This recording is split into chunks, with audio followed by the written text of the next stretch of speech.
Hey everybody, thanks for joining us here on The Pursuit. I'm here with Pastor Rick. We're ready to kick off this episode with an icebreaker, and we're doing it the old-fashioned way. Yeah.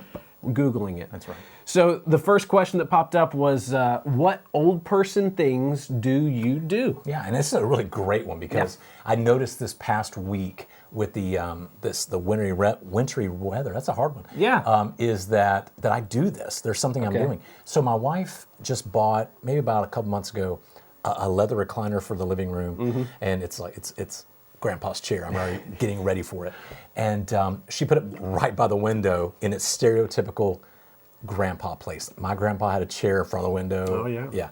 And so I'm sitting in there. I think we're watching the football game. It was on Sunday, and I'm looking outside, and there's a car trying to go up the ice, and it's sliding all over the place. And then I catch myself going, "Oh, hey guys, somebody's sliding! Somebody's sliding!" And I realize I've turned into my grandfather. That's exactly the thing he would have done the whole time. Yeah, just comment on it. Right. Yeah, exactly. It's like those Geico commercials. Yeah. Like we can't help you from becoming your parents. Done it. Already there. Yeah. I think honestly, I think of that because Sydney's mentioned that to me. Like I'm like that in some ways, and so I would say this is what like old person things I do. Like I comment on other people's jobs and how they could be doing them better. Not to them, of course. That'd be rude. No. But behind their back, as you should. As in the South. Yeah. So I'll be doing that and just talking about different things. Yeah, I don't know why they do this. They should do this. This is more efficient. This is more effective. Like, yeah, do it this way. Like, she's like, okay, this is. Maybe that's what makes you. Is that what makes you the good executive pastor? You're just really an old person that can do this? An old spirit. That's right. Awesome. Oh, me. All right. We'll take some time right now with your group to discuss what old person habits you may have and have some fun with this. Really open up to one another. This could be a fun time just to discuss this as a group.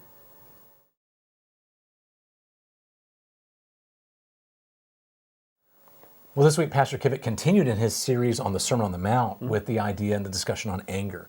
And here's where Jesus really focuses on, it's not so much on what comes out, it's what is already in the heart. Right. And so one of the things he said was to guard your heart and look for those ways that you can avoid those triggerings, for lack of a better term.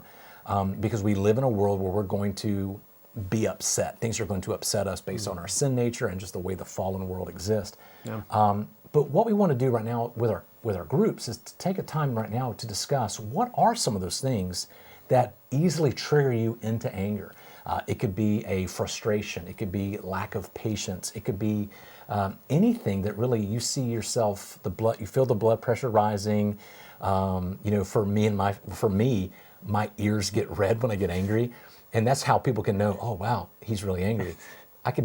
My ears get red. It's kind of crazy. Now, sometimes it could just be I got a sunburn, but that's how it works. But take some time. Red right now? I don't want to talk about it, but take some time right now with your group to discuss what could be some of those triggers that cause anger in your heart.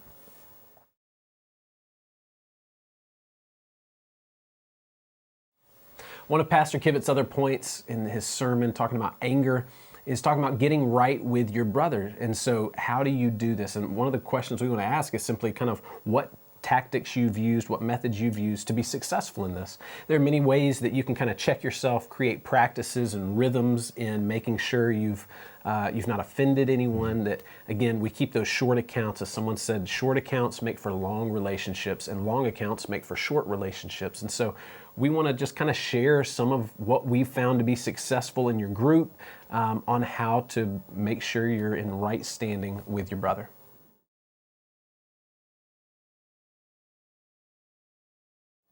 Finally, in Pastor Kivett's sermon, he talked about not delaying, but rather settle things with your brother right away. And it's the idea of not letting things fester.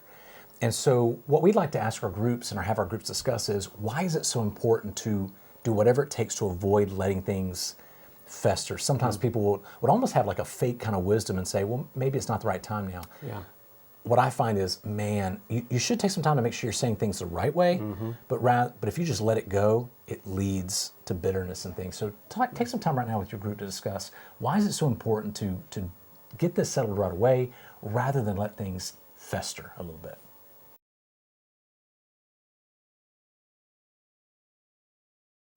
Well, thank you for joining us on another episode of The Pursuit. As always, you can watch previous episodes of The Pursuit by clicking the link provided on your screen. Yeah, and you can go back and watch previous sermon videos as well, especially catch up with the Sermon on the Mount series. And you can also subscribe to our channel so you get these videos automatically. Thanks for joining us. We'll see you next week.